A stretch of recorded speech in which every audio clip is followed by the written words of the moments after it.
Here I got the weed barrier, you guys. I ordered this from Amazon. It is 100 feet long and it's 31 inches wide. So I bought this because it should cover up all the landscape that I have. And as you guys can see, it does 4 easy steps.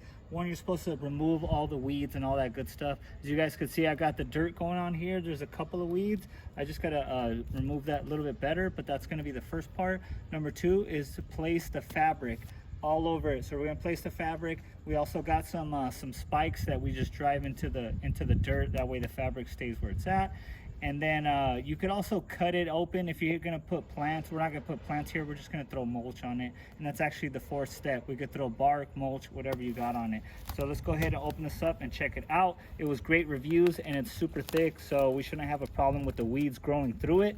And then also, it actually, water does go through it. So as long as the sun doesn't go through there and growing weeds, and the water can go through there if you guys have plants. Okay, you guys can see all we're supposed to do is roll it out like so. We're gonna cover up the area and then let me bring you guys in. This is how thick it is. You guys can see that it is thick material and it's supposed to cover everything up. No, none of the light's supposed to go through it. It is UV protective, so we're good to go on that. So we're just gonna roll it all the way out. You could actually cut it. Let me show you guys how it looks when you cut it. So it is pretty easy to cut. You guys can see right there, it's easy to cut, just in case you guys got to cut the inside to if you're doing plants, or if you're going to cut the edge if you know, you're starting somewhere else, so you're going to cut through it.